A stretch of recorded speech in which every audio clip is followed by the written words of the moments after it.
안녕하세요. 스페이스에 읽어주는 뉴스 4편, 조금 늦게 온 점 죄송합니다.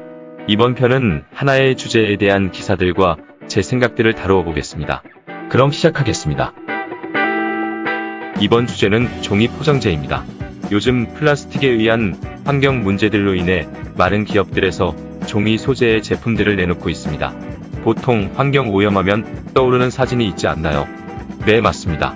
플라스틱으로 인한 해양 오염과 대한민국의 16배 크기라는 플라스틱 섬. 그동안 참 많이 보고 들어왔죠. 하지만 과연 플라스틱을 종이로 대체하는 것이 좋기만 한 것일까요? 스웨덴의 AR 패키징에서 종이 소재의 과일 및 야채 포장용 트레이를 출시했습니다. 무려 95%의 종이 섬유를 이용한다는군요. 하지만 종이를 사용한다고 강조했음에도 보다시피 윗면은 비닐입니다. 수분이 많은 과일이나 채소를 담는데 물에 약한 종이를 그대로 쓰기는 거의 불가능합니다. 따라서 내부에는 얇은 베리어 코팅 처리를 해야 하죠. 이 제품의 경우 코팅이 수용성 코팅인지 플라스틱 코팅제인지 안내가 되어 있지 않지만 마케팅에서 플라스틱 최소화를 강조하지 또 플라스틱을 말하지는 않으니 조금은 크리티컬하게 봐야 할 거라고 생각되네요. 종이를 이용한 식품 포장도 요즘 주변에서 쉽게 볼 수 있죠. 프레시즈에서는 밀키트 패키지를 플라스틱에서 종이로 바꿨습니다. 기존보다 플라스틱 사용량을 90% 이상 줄여 친환경적이라는 점을 강조했죠.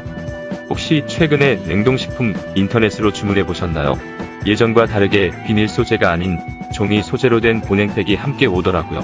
내부 물질도 아이스젤이 아닌 순수한 물로 바뀌었고요. 하지만 종이 포장재에 순수한 물을 담을 경우 더더욱 종이의 내부 코팅이나 필름이 중요합니다. 바인 컴퍼니의 보냉팩의 경우에는 종이 내부에 산화 생분해성 필름을 사용함으로써 기존의 비닐류보다는 자연 친화적이라고 하네요. 코카콜라에서도 친환경적인 움직임이 보입니다.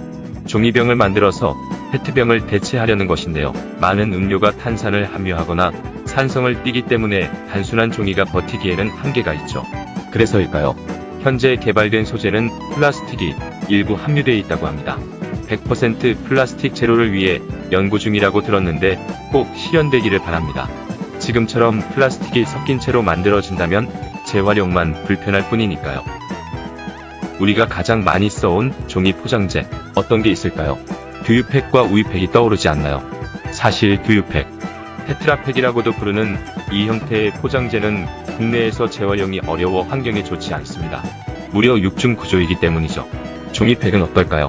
그나마 단순한 구조이지만 우유팩도 내부랑 외부는 PE 필름으로 구성되어 있습니다. 따라서 PE 필름을 떼어내서 재활용을 해도 사용 범위가 너무 좁습니다.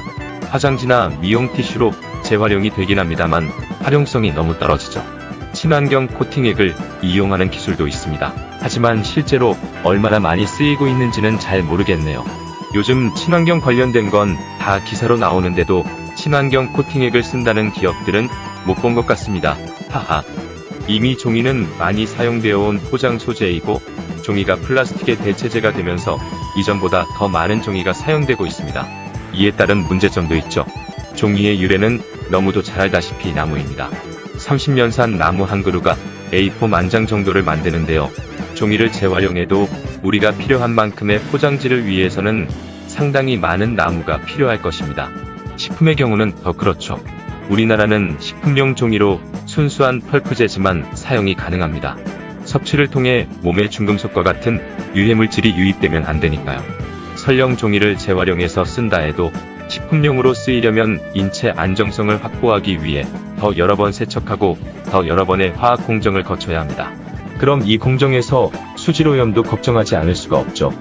물론 지금은 플라스틱보다 종이 포장재를 쓰는 게 잠깐은 더 나은 방법일 수 있습니다.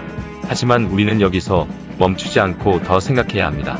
친환경을 위해 종이 포장재를 계속 사용한다면 몇 년 지나지 않아 빠르게 사라져가는 숲들을 보게 되겠죠. 더 고민하고 더 공부해야 합니다. 정말 친환경적인 게 뭔지 더 생각해 봅시다. 그럼 오늘은 여기까지. 다음 시간에 뵙겠습니다.